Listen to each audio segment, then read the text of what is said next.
Assalamualaikum warahmatullahi wabarakatuh. Perkenalkan, nama saya Nur Karimah. Kali ini saya akan mengulas artikel mengenai analisis dampak kebijakan pertambangan terhadap kehidupan sosial ekonomi masyarakat di Kelurahan Makroman, yang mana pada mata kuliah Ekonomi Sumber Daya Alam. Berikut artikel ilmiahnya yang ditulis oleh Samuel Rizal, Paranoan, dan Suartajaja pada jurnal yang bernama Administrative Reform. Adapun hasil penelitian menunjukkan bahwa pertambangan batubara berdampak positif terhadap perekonomian sebagian kecil masyarakat di sekitar perusahaan. Tetapi di sisi lain, pertambangan batubara membawa dampak negatif yang besar karena sebagian besar lahan pertanian dialihfungsikan sebagai areal pertambangan. Orang bilang tanah kita tanah surga, tongkat kayu dan batu jadi tanaman. Demikian sebait lirik dari lagu yang berjudul Kolam Susu yang dibawakan oleh grup band kenamaan di Indonesia, Kus Plus, dan sangat terkenal pada tahun 1970-an. Lagu tersebut seakan-akan menggambarkan kondisi alam Indonesia yang sangat terkenal dengan kesuburannya pada saat itu. Tapi, apakah lagu Kolam Susu tersebut masih relevan dengan kondisi Indonesia saat ini? Mari saksikan cuplikan video berikut ini, yang berjudul Desa Makroman Dikepung Tambang. Buruk pertambangan Kota Samarinda itu bisa dibuktikan di Desa Makroman. Di sini ada 3 tambang yang skalanya besar yang beroperasi hampir bersamaan. Yang pertama itu adalah Cahaya Energi Mandiri, kemudian adalah Naharita, CP Arjuna. CP Arjuna adalah tambang yang sudah 4 tahun ini menghancurkan wilayah pangan di Kelurahan Makroman. Mereka pertama kali datang tahun 2007, kemudian pada tahun 2008 akhir mereka membuat kasus dengan bobolnya tempat tiling mereka dan menghajar hampir semua wilayah pertanian warga. Sejak itu perjuangan dilakukan terus-menerus oleh warga, tetapi keberpihakan pemerintah terhadap warga sampai saat ini belum dirasakan. Pada 2010 awal Februari ada kesepakatan antara warga dan CP Arjuna, di mana salah satunya adalah CP Arjuna tidak boleh menambang di wilayah-wilayah tangkapan dan kelola air warga. Ini adalah Gunung Lampu, kawasan daerah air dan daerah sumber mata air warga yang dihajar hampir bersamaan dengan penghancuran yang lainnya. Perlindungan CP Arjuna terhadap kawasan-kawasan air warga itu cuma omong kosong saja. Pemerintah kota juga memberi tenggat waktu kepada Arjuna untuk menghentikan penghancuran mereka terhadap warga, tetapi itu tidak dilaksanakan. Samarinda sudah menjelma menjadi ibu kota pertambangan Indonesia. Dia punya 71% wilayahnya dihibahkan untuk tambang. Tambang dan pertanian tidak akan pernah hidup secara berdampingan karena pertambangan menghancurkan sumber daya air, sementara pertanian butuh sumber air. Ini yang terjadi di daerah Makroman sebagai kota kecil, betapa pertambangan menghancurkan wilayah-wilayah sumber penghasilan para warga. Indonesia merupakan negara yang kaya dengan sumber daya alam yang terdiri dari renewable yang dapat diperbarui dan non-renewable tidak dapat diperbarui. Sumber daya alam merupakan sumber daya yang esensial bagi kelangsungan hidup manusia. Hilangnya atau berkurangnya ketersediaan sumber daya tersebut akan berdampak sangat besar bagi kelangsungan hidup manusia. Salah satu sumber daya alam yang dimiliki Indonesia adalah mineral batubara yang termasuk dalam golongan sumber daya non-renewable atau yang tidak dapat diperbarui. Dalam era reformasi sekarang ini, pemerintah daerah diberikan peran yang lebih besar dalam melaksanakan pembangunan. Transfer sebagian kekuasaan dari pemerintahan pusat ke pemerintahan lokal dilakukan dalam kerangka memudahkan pemerintah merespons segala kebutuhan rakyat di tingkat lokal. Tetapi yang terjadi justru pemerintah lokal, seperti yang terjadi di Kalimantan Timur, khususnya Kota Samarinda, memanfaatkan wewenang tersebut dengan mengeluarkan begitu banyak izin usaha pertambangan atau IUP. Hal ini merupakan implikasi dari Undang-Undang Nomor 4 Tahun 2009 tentang pertambangan mineral dan batubara, bahwa izin usaha pertambangan diberikan oleh bupati atau wali kota jika wilayah tambang berada di dalam satu wilayah kabupaten atau kota. Dampak yang ditimbulkan. Sejak tahun 2002 hingga tahun 2011 lalu, terdapat sedikitnya 1.271 izin pertambangan di Kalimantan Timur yang menjadikan produsen batubara nomor 1 di Indonesia. Dengan hampir 61% batubara dihasilkan dengan mengeruk bumi Kalimantan Timur. Tetapi sangat ironis bahwa provinsi terluas kedua di Indonesia ini bahkan tidak mampu memenuhi kebutuhan pangan mandiri penduduknya yang tumbuh 3,7% per tahun. Pada tahun 2008, produksi beras mencapai 570.000 ton atau tidak mencukupi dan harus mendatangkan 20.000 ton lagi dari Sulawesi Selatan dan Jawa. Sekitar 83% kebutuhan proteinnya juga berasal dari luar daerah. Adapun advokasi tambang Kalimantan Timur tahun 2011 menyebutkan bahwa dari 1.271 izin pertambangan di Kalimantan Timur, 76 izin usaha pertambangan yang dikeluarkan pemerintah Kota Samarinda dan 5 izin PKP 2B yang dikeluarkan pemerintah pusat yang luas konsesinya menghabiskan 71% wilayah Kota Samarinda dengan wilayah 71% yang di Kepungan Iup. Pertambangan batubara tidak memberikan sumbangan yang signifikan bagi PAD Kota Samarinda. Salah satu daerah yang menjadi wilayah pertambangan dari 76 izin usaha pertambangan yang dikeluarkan pemerintah Kota Samarinda adalah Kelurahan Makroman.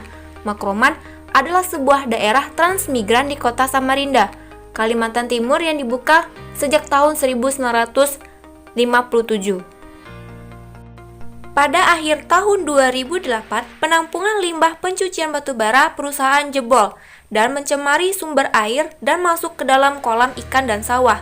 Kelurahan Makroman yang dikepung areal pertambangan batubara belum tentu menjadi garansi kesehatan sosial ekonomi masyarakat. Oleh karena itu, penelitian ini melihat dampak kebijakan pertambangan bagi masyarakat. Sejarah pertambangan Indonesia. Sejarah pengaturan pertambangan sejak masa penjajahan Belanda hingga terbitnya Undang-Undang Nomor 4 Tahun 2009 tidak memberikan dampak kesejahteraan terhadap kehidupan sosial ekonomi masyarakat. Pada zaman penjajahan Belanda, semua hasil kekayaan alam Indonesia yang dikelola dan dikuasai oleh penjajah dibawa ke negara Belanda untuk membangun negaranya sendiri. Hal serupa terjadi sampai saat ini, bahwa kekayaan alam yang telah dikuasai negara sejak masa kemerdekaan Indonesia telah dikeruk habis-habisan, yang lebih menguntungkan pemilik modal swasta dan asing, dan mengabaikan kehidupan sosial ekonomi masyarakat yang ada di atas areal pertambangan yang dieksploitasi setelah memperoleh izin dari pemerintah. Dampak kebijakan pertambangan. Dampak sebagai suatu perubahan yang terjadi sebagai akibat suatu aktivitas. Aktivitas tersebut dapat bersifat alamiah, baik kimia, fisik, maupun biologi. Dampak dapat bersifat positif berupa manfaat, dapat pula bersifat negatif berupa resiko kepada lingkungan fisik dan non-fisik termasuk sosial ekonomi.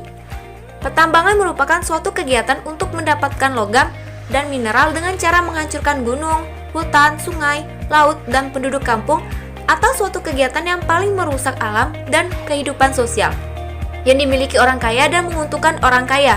Dari definisi tersebut, terdapat sejumlah unsur yang sudah pasti melekat pada pertambangan, yakni adanya tindakan penghancuran atau pengrusakan, kebohongan, mitos, dan keuntungan untuk segelintir orang tertentu. Berdasarkan berbagai definisi para ahli, dapat disimpulkan bahwa dampak kebijakan pertambangan adalah suatu perubahan yang terjadi sebagai akibat dari ketetapan pemerintah yang dilakukan secara sadar dan terencana untuk mengolah mineral batubara dan hasil bumi lainnya yang ada di perut bumi. Dampak sosial. Pejabat pemerintah baik di tingkat nasional maupun lokal selalu mengklaim bahwa keberadaan pertambangan batubara di suatu daerah akan meningkatkan kesejahteraan sosial masyarakat sekitar. Namun, kenyataan yang dialami masyarakat di Makroman adalah sebaliknya. Sejak pertambangan batubara masuk ke daerah tersebut, masyarakat Makroman malah dirugikan. Adapun dampak ekonomi, dengan adanya perusahaan pertambangan batubara yang beroperasi di wilayah Makroman membuka kesempatan kerja bagi masyarakat lokal. Berdasarkan hasil wawancara pada penelitian dalam artikel ilmiah ini, kehadiran perusahaan pertambangan batubara memberikan dampak positif terhadap kesempatan bekerja masyarakat pada sektor pertambangan. tetapi dalam skala yang sangat kecil. Meskipun demikian, persepsi masyarakat terhadap perusahaan pertambangan batubara cenderung tidak memiliki dampak yang positif. Peluang berusaha memberikan nilai tersendiri bagi sebagian masyarakat, tetapi sebagian masyarakat menganggap bahwa kehadiran perusahaan pertambangan batubara tidak memberikan pengaruh untuk membuka usaha bagi masyarakat di Makroman. Walaupun tidak ada perusahaan tambang di Kelurahan Makroman, masyarakat akan tetap berusaha sesuai dengan potensi yang dimiliki setiap masyarakat dan potensi daerah di Kelurahan Makroman. Analisis dampak kebijakan pertambangan batubara. Paradigma mengenai pemanfaatan sumber daya alam lebih berorientasi pada sumber pendapatan ketimbang modal. Eksploitasi sumber daya alam hanya diarahkan untuk mendukung pertumbuhan ekonomi tanpa memperhatikan secara proporsional kelestarian fungsi lingkungan hidup. Inilah yang dialami masyarakat Kelurahan Makroman. Eksploitasi yang dilakukan perusahaan pertambangan batubara lebih mementingkan keuntungan perusahaan dan mengabaikan sumber daya alam yang dapat diperbaharui yang tumbuh di atasnya. Karena itu, konsep dan pola usaha dan pertambangan batubara sebagai sumber energi di masa yang akan datang. Usaha pertambangan memiliki beberapa karakteristik, yaitu tidak dapat diperbaharui atau non-renewable, mempunyai risiko yang relatif tinggi, dan pengusahaannya mempunyai dampak lingkungan baik fisik maupun sosial yang relatif tinggi dibandingkan pengusahaan komoditi lainnya pada umumnya. Objek dari usaha pertambangan adalah sumber daya alam yang tak terbarukan atau non-renewable, di mana dalam pengelolaan dan pemanfaatannya dibutuhkan pendekatan manajemen ruangan yang ditangani secara holistik dan integratif. Pengamatan di lapangan menunjukkan bahwa pertambangan batubara justru mengancam kesehatan hidup masyarakat yang akan menyeret pada kemiskinan sehingga mereka tidak memiliki kekuatan dan mereka menjadi korban yang tidak bersuara yang diberlakukan secara tidak adil oleh sistem atau kebijakan yang berpihak kepada kepentingan pemilik modal. Dampak akibat aktivitas pertambangan batubara bukan hanya menimbulkan pencemaran udara yang mengakibatkan penurunan kesehatan saja, melainkan juga timbul cekungan besar yang dikelilingi tumpukan tanah bekas galian yang telah bercampur dengan sisa-sisa bahan tambang atau tiling. Kesimpulan, berdasarkan hasil analisis, bila diukur dari analisis prospektifnya, kegiatan pertambangan batubara lebih banyak merugikan baik materi maupun non-materi masyarakat Kelurahan Makroman dan masyarakat di sekitar tambang pada umumnya dari kerusakan lingkungan seperti banjir, polusi udara, air, dan tanah, dan juga yang merasakan kemakmuran luar biasa dari tambang-tambang batubara tersebut bukan asli warga lokal, tetapi pemilik perusahaan-perusahaan batubara yang notabene adalah orang luar. Bahkan tenaga ahli manajer diambil dari luar bahkan asing dengan gaji yang 100 kali lipat dari warga lokal. Melalui penelitian ini, penulis menyarankan Lurah Makroman adalah pemerintah yang dekat dengan masyarakat, dituntut agar memiliki peran yang aktif sebagai penyalur dan mediasi masyarakat kepada pemerintah daerah dan perusahaan. Bagi perusahaan pertambangan batubara, meningkatkan kepedulian dan rasa tanggung jawab kepada masyarakat Kelurahan Makroman dengan memberikan dana kompensasi atau CSR yang dapat memberikan dan mengembangkan ekonomi masyarakat lokal. Masyarakat Kelurahan Makroman lebih berperan aktif dalam menanggapi fenomena yang terjadi dan jangan tergiur dengan penawaran perusahaan untuk mengalih fungsikan lahan mereka, tetapi hendaknya lahan pertanian sebagai sumber kehidupan antar generasi tetap dipertahankan. Bagi pemerintah daerah, dalam mengambil kebijakan sebaiknya lebih mempertimbangkan dampak positif dan negatif. Pentingnya peran serta masyarakat dalam pengambilan kebijakan sebagai salah satu bentuk partisipasi masyarakat. Kebijakan yang diputuskan sebaiknya tidak merugikan sosial ekonomi masyarakat dan berpihak pada kepentingan masyarakat banyak. Think green ya teman-teman, agar sumber daya alam Indonesia tetap terjaga. Sekian hasil ulasan saya pada artikel ilmiah mengenai ekonomi sumber daya alam. Semoga bermanfaat. Saya akhiri. Wassalamualaikum warahmatullahi wabarakatuh.